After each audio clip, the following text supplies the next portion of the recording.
We turn this morning to Luke chapter 10, reading verses 38 through 42. Now, as they went on their way, he entered a certain village, where a woman named Martha welcomed him into her home. She had a sister named Mary who sat before Jesus and listened to what he was saying.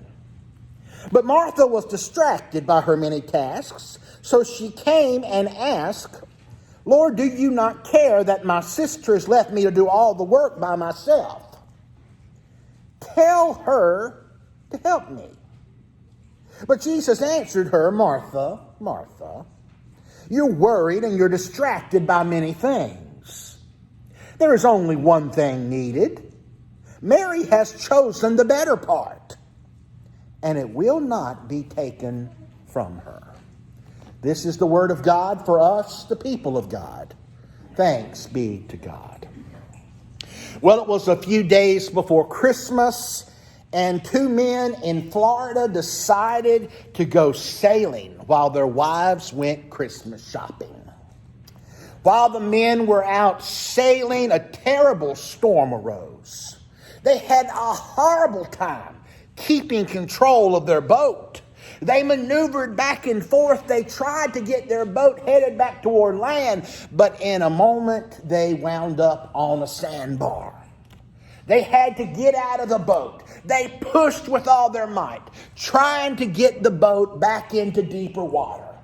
Here they are, drenched in the seawater. Here they are, waist deep in mud and in sand. And one man looks to the other man and he says, "I tell you though, this still beats shopping with my wife." It's been called the most wonderful time of the year, and the season that should bring us joy, and the season that should warm our hearts, instead too often brings stress, brings heartburn, brings heartache, brings headache, and brings depression. The stress of what is called the most wonderful time of the year often leads it to be a miserable mess. And I wouldn't be surprised. I wouldn't be surprised if we took a poll that there aren't some here today, instead of looking forward to Christmas, you're dreading Christmas. How can we change that? How can we change it? Because here's the fact. There are 7 irrevocable laws of the Christmas holiday. Here they are. Number 1, the time you spend finding a parking space is going to be proportionate to the amount of time you have to spend shopping. Number 2, the other checkout line will move faster. Always. If you don't believe me, change lines. See what happens. Be aware. And be very concerned at the most frightening words of the season. Some assembly required. Be aware that the unassembled toys are going to take 3 times longer to assemble, as they say. You know why? Because the guy who wrote the instructions speaks 3 languages, and English isn't one of them. And while there will always be at least one missing part, there will always be a pile of nuts and bolts and washers left. 3 of the most overlooked words this holiday season will be batteries not included. When you go back to the store to go and get that present that your wife or your husband pointed out that they wanted, it won't be there anymore. And they won't be getting any more of them either. If you hear a loud crash in the living room, it's highly probable your Christmas tree is probably laying on its side. If your toilet's going to break, your sink is going to plug up, it'll be when everyone's at your house celebrating Christmas. That's how things go. stress, Christmas time, makes the most wonderful time of the year seem to be the most miserable. But when you think about it, the very first Christmas, it was a stressful time. I mean, angels start showing up, scaring the living daylights out of people. Mary's pregnant. She's not married.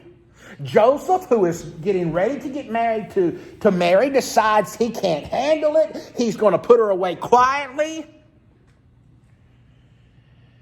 Everybody has to travel because of a census. So Joseph finds himself on the road with the pregnant woman. No rest stops, no restaurants, no comforts.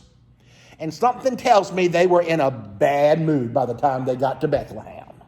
So they go knocking on the inn.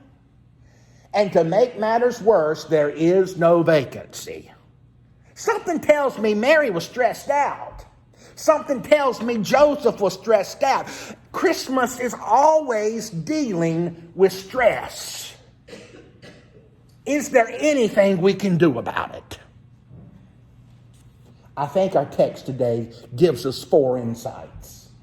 4 insights that'll help us make the most out of this most wonderful time of the year. You know the story. Martha is in the kitchen. Martha is trying her best to make sure everything is perfect because Jesus is in her house. And she's in the kitchen, and all of a sudden she realizes that Mary's not with her. She's doing all the work by herself. And Martha, instead of being glad Jesus is in her house, instead of rejoicing in the fact that they get to dine with Jesus, Martha gets all stressed out. What can we learn? We can learn 4 things. First of all, we can learn, if you want to keep Christmas the most wonderful time of the year, set realistic expectations for yourself. Jesus, when Martha comes in there fussing about Mary to Jesus, Jesus tells Martha, Martha, you're distracted. You're worried about too many things. One translation reads, Martha was distracted by all the preparations that had to be made. That sure does sound like a lot of us, doesn't it? Like a lot of us, we are like Martha, and we get distracted by what we consider the necessary things, and we end up focusing on the things that we really will not matter in the long run. And Jesus tells Martha, Martha, only one thing is needed. Mary has chosen the better part. Now, what Martha had chosen was not bad. Everything Martha was doing was good. Martha was doing good things. And that's going to be the same case with a lot of us. A lot of us will spend this holiday season doing good things, and we will neglect the better things. The thing I see in this passage about Martha is Martha was doing things that Martha had assigned Martha to do. Think about that. Jesus didn't say, now Martha, you get in there and you start cooking. Mary didn't say, Martha, now you get in there and do what you do best. No, Martha was in there because Martha thought it could not be done, and Jesus could not be in her house unless the most exquisite meal was put on the table. And because of her expectations for herself, she gets all bothered. She gets all bent out of shape. And she takes what should have been and what could have been an enjoyable, a inspirational time, and she's miserable. How many of us will do the exact same thing? Jesus says, Martha, only one thing's needed, and that's spending time with Jesus in a personal and in an intimate way. We must not get so wrapped up in the preparations for Christmas that we have no time for the Christ of Christmas. Let me say that again. I want it to sink in. We must not get so wrapped up in the preparations for Christmas that we have no time for the Christ of Christmas. The best thing you can do for yourself this holiday season, determine what is really stressing you out. For example, if it's really stressing you out, do you really have to make that special dessert that takes all afternoon to make? Do you really have to put up as many lights as you did last year? In fact, cross out everything that takes away from the real meaning of Christmas in your plans this year. Set realistic expectations for yourself. Secondly, remember why you are doing what you are doing. Now, we've all got a long list of things we want to do. We've all got a long list of the perfect presents to buy. We've got a long list of things we have to do. And so often we are so busy doing those things that we forget why we are doing what we are doing. The story is told about a lady, December the 15th, 1996. She writes, "An atmosphere of calm." She says she was out there shopping at a busy mall. People were pushing. People were elbowing. People were cutting line in front of her all day. Hardly able to take it anymore. She says during a 10-minute special, 10% off the already 25% off, a woman grabbed a lace tablecloth right from her hands. She said, "I grabbed it back. I looked at her right in the face and I shouted, 'It's mine.' We had a tug of war. I won," she said. "By 4 o'clock, I was miserable," she writes. There was a small restaurant. She met some friends. She flagged down a server. She said, "I want some tea and I want it now." The lady snapped at her, "I'm not your server. You'll just have to wait." She said, "Lady, I've been waiting all day and I'm not waiting anymore. Give me some tea." A few moments later, a friendly young man came to her table. He was smiling. He said, "Hi, I'm Rob. I'm your waiter." After he took their order, she noticed Rob had stopped to help the rude waitress. He greeted other customers. He greeted the other staff. In the midst of dozens of hurried shoppers and restaurant staff, he continued to conduct himself in a polite, unhurried atmosphere of calm. When he refilled her tea, she noticed there was a silver ring on his right hand, made of connected letters. As he walked away, the other lady said, "Did you notice what his ring spelled?" His ring spelled Jesus. And at that moment, this lady's attitude changed. This one young man's example reminded her of the peace that Christ came to bring. He had apparently spent time with the Lord. For the rest of the day, she enjoyed shopping. She opened the door for other people. She let people in front of her at the checkout line. Why? She remembered why she was doing what she was doing. Martha had forgot that. Martha had forgot that she was taking this opportunity to do something for Jesus. And you know, when you realize that, what you are doing for Jesus, everything changes. Suddenly it's not as important if you're in a hurry or not. Suddenly the speed of the checkout line all of a sudden is not that important because you are celebrating the birth of the King of Kings and the Lord of Lords. So set realistic expectations for yourself. Remember why you are doing what you are doing. Thirdly, don't wait too long to place your hope in Jesus Christ. You know, I have a feeling that Martha had been in that kitchen, and I have a feeling she had been rehearsing what she was going to say when she bursted out of the kitchen. Ever been there? You're so mad you can't see straight, and you're gritting your teeth, and you're thinking, and I want to tell such and such, such and such, and you just wait, and you're pointing your finger, talking. Am I the only one who does that? I'm the only one who will admit to doing that. And by the time Martha dashed out of that kitchen, Martha had waited too late because every bit of calm had gone out of Martha, and Martha began to tell God what to do. That's not a comfortable situation to be in. Jesus, look at the text. Jesus, tell her to help me. And you know, once you reach that boiling point, when you're hotter than the tea kettle, and you have all these things you want to say to somebody else, you know what's going to come out of your mouth? Something that you can't take back.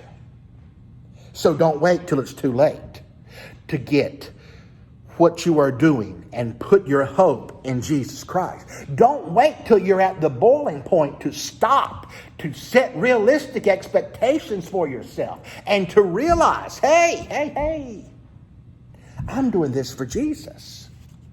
And finally, always,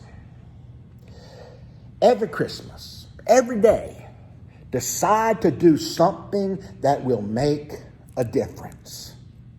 I think that's what Martha started doing. I think she had really good intentions. She was hoping to minister to Jesus because Jesus, at this point in his ministry, was already facing a lot of opposition. And I really think Martha thought, okay, I want to make my house a place where Jesus can come, where Jesus can experience some peace. I want to make sure he gets a good meal. I want to make sure that everything for Jesus today is perfect. And she sets out with good intentions to do something. And in the process, as she's doing those things, she forgets. And the very thing she wanted to do came undone. Decide, I am going to make a difference this year. Mend a quarrel. Forgive someone who's treated you wrong. Visit someone who's lonely. Surprise everyone and apologize if you were wrong. Be kind to someone. Give as your gifts this Christmas. Give as God gave to you, without obligation, without reservation, without hidden meaning. Make sure you are making a difference in the world, because that's what Christmas is all about. There's a story of about an old man who goes to Florida, and he visits a pier every week. He has a bucket full of shrimp. The shrimp isn't fish with, it's for the seagulls. His reason for coming every week is to say thank you. His name is Eddie Rickenbacker. If you were alive back in October of 1942, you probably remember the day that he was reported missing at sea. He had been sent on a mission to deliver a message to General Douglas MacArthur. He was in a hand-picked crew in a B-17. It was known as the Flying Fortress. He set off across the South Pacific. But somewhere the crew became lost, the fuel ran out, and the plane went down. All 8 crew members escaped into the life rafts. They battled the weather, they battled the water, they battled the sharks. But most of all, they battled the hunger. After 8 days, the rations were gone. They were out of options. It would take a miracle to help them survive. And a miracle occurred. After an afternoon devotional service, the men said a prayer and tried to rest. As Rickenbacker was dozing off with his hat over his eyes, something landed on his head. He would later say that he knew it was a seagull. He didn't know how he knew. He just knew. That seagull meant food, if he could catch it. And he did. The flesh was eaten, the intestines were used as fish bait, the crew survived. What was a seagull doing hundreds of miles away from land? Only God knows. But whatever the reason, Rickenbacker was so thankful. And as a result, every Friday evening, this old captain walks to the pier, his bucket full of shrimp, his heart full of thanks. We'd be wise to do the same, because we are in the same category he was, and he is.